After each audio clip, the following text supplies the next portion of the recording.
Saw you had the arms raised celebration after the buzzer sounded. I'm sure that was a little bit in jest, but was it also just like, hey, it feels pretty good to win finally? No, it was all just being funny. Still early in the year, obviously you want to win, and hadn't had good energy walking off this floor in a while. You know, we're going on the road on Wednesday, so we needed this one for sure. We're kind of the reverse of us in Houston last year.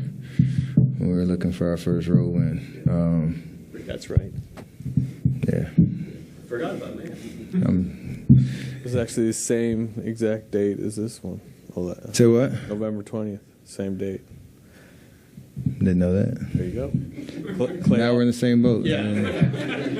Pass it off. Clay also had a big game that night, too. Yeah. I'm just saying. How important was Chris out there tonight? Could you feel the difference when he was in versus when he was out? Plus 12 tells you everything about the game tonight and how he controlled tempo and just the action, trying to get us in and organized offensively, especially in that first half to finish out the second quarter.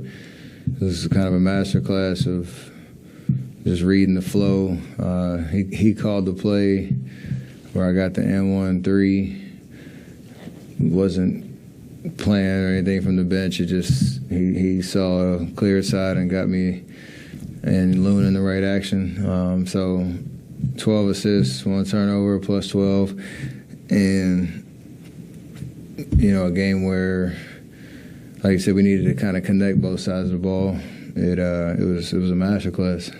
Chris said you guys had a practice a few days ago where there's kind of conversations about, you know, how to play offensively. I mean, did you feel like the offense needed a little reset? Did that practice help? Yeah, I mean, losing forces you to check yourself and figure out what's going wrong, where you need to make adjustments. And for us, still room for improvement, but we struggle to create good looks consistently throughout the game. Whether it was, you know, tough shots that then led to, you know, kind of morale killers or, you know, advantages, momentum going the other way, or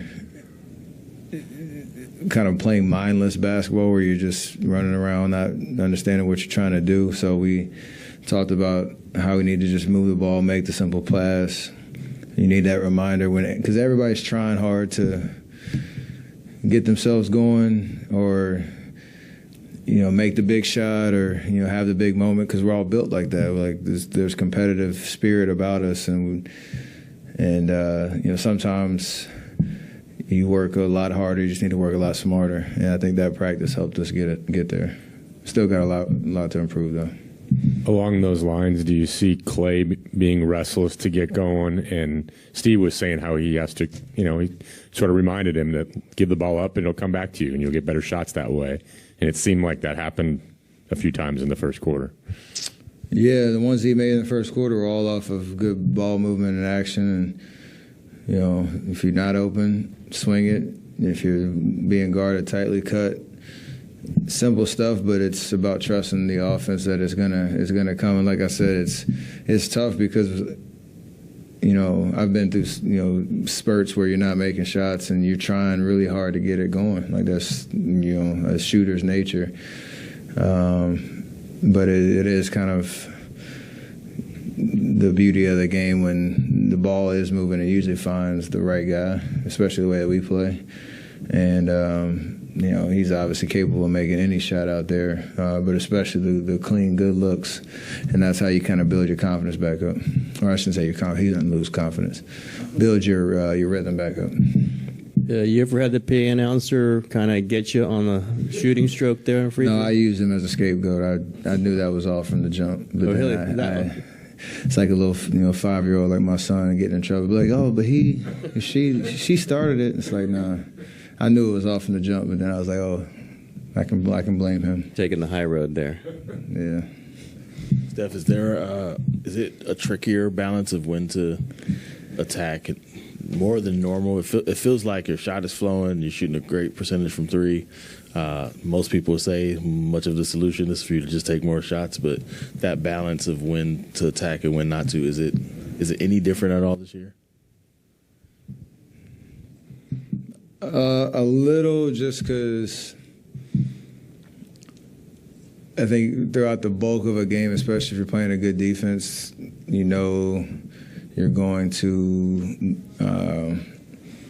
there's going to be a game plan to try to take certain actions away or certain good looks away, and I can kind of force the issue a little bit, especially if it's off the dribble, but reading the flow, kind of how our first quarter went. I think I only shot one shot, and it was about being a spacer if I don't have it. Had some screens off the ball, some driving kicks and stuff like that. And then reading the flow, like if things kind of get stagnant, I think we did a little bit better job in the second half, especially in the fourth quarter, of being a little bit more methodical on offense with the ball, trying to get to some pick and roll stuff and play matchups, and then to Tim's question, like about CP, kind of getting us organized too. So I have to kind of read the game and know I can always, again, force the issue, but more so for us to be successful, there's got to be a balance, and every game is a little different. Kind of more talking about Chris and him organizing. He said a couple times he feels like he's a quarterback. You and Clay are kind of like his receivers. Do you view it as a similar dynamic? When it works and when it looks good is when, again, what I keep saying is we're organized, because we're all understanding what we're trying to accomplish on each possession. And we knew when he came in, it would allow me to play off the ball a little bit more. And obviously me and Clay can set screens for each other, run off either side. Loon sets great screens. Draymond, sets great screens. Kind of frees Wig up at times, and where he can get his looks and get driving angles and stuff like that. But the best version of CP obviously is a game like tonight, where he's aggressive to shoot when he's open, but every possession he's just trying to move it to the open person or get us into an action that makes sense. Played the whole fourth tonight. Did you look over at any point? Did you know you were going the full fourth? No, he mentioned it at the third quarter, end of the third quarter. So, would have liked to start the fourth. And I came out like a minute or so earlier than I usually do in the third, and so I felt good. Didn't necessarily know if I meant the whole fourth. We didn't talk about that. It was just kind of play, and obviously we needed this game. And the way that things were flowing, I was getting good looks, and the offense was moving. And just, I feel fresh to finish, so it wasn't a big deal. They've been pretty diligent with your minutes this year. Are you to the point, or is it to the point of the season you'd like to go, stretch it? It was 34-9. I know obviously the overtime the other night was a lot, but would you like to get back to 34, 36 on a night? I prepare myself to do that for sure. And as much as it's talked about, there is a sense of protecting you from yourself, understanding it's 82 and I'm in my 15th year, and all the things that go into sustaining yourself for the entire season, especially for the playoffs. But you want that little bit of flexibility. Having deja vu of every year we talk about it. It's just yeah. But there's always going to be flexibility from time to time to kind of force the issue, for sure. You can't do it every night. I'm not stubborn enough to say that. Now this losing streak is over. Can you look back? Is it rationalization or true that you played some really good teams? You didn't lose to a bad team. Minnesota twice and Oklahoma City twice, and I guess Denver in there. Or is that to you that doesn't matter? You just can't lose games. It is a reality check that you can't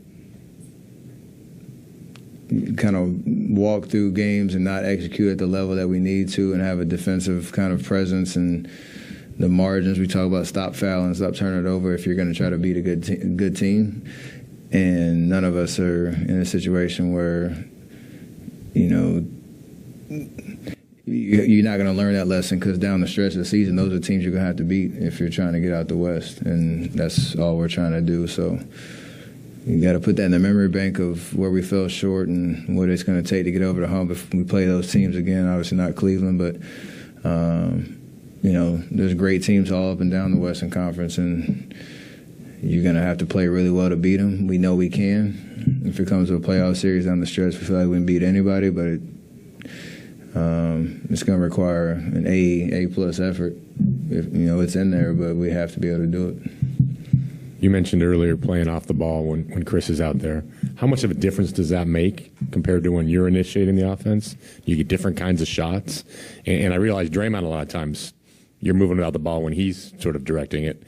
I'm just curious if there's a different rhythm or a different flow when it's Chris running the show and you moving without the ball. It's different but similar to Draymond, because as soon as you get the rebound, whoever's closest kicks it out. I can run to the corner, time my cuts and all that type of stuff, and I'm comfortable in those spaces. I don't want to do it the whole game because I know I'm also a threat off the with the ball in your hand, initiating or coming off ball screens and stuff like that. But it is a nice change of pace, especially for a defender to have to worry about both. You can kind of take him out to play on help side defense at times. You can just give them different looks, and that's helpful. Just a little bit more mindfulness, especially later in the game, of what we're trying to do is kind of what we learned over the course of this homestand. But those two guys, like, whatever, I don't know how many assists CP's averaging, and Draymond, like, Draymond's always been kind of the leader on that front in the last 7 years or whatever it is. My assists are way down because of that, and I'm comfortable there just because you're always a threat, whether I'm the one passing it or not. Just a quick follow-up. Does it take you back at all to your freshman year at Davidson? Because you didn't play point at all that year, right? Somewhere in Chicago, Illinois, Jason Richards is beaming with pride that you just compared him to Chris Paul. So I can't wait to send him this clip to tell him, yes, it does remind me of my first 2 years at Davidson, where Jay Rich was the point guard and I was the two guard, and now you got the Hall of Famer Chris Paul, so it was kind of cool. No offense to him, it was one of a concept. I know. Exactly.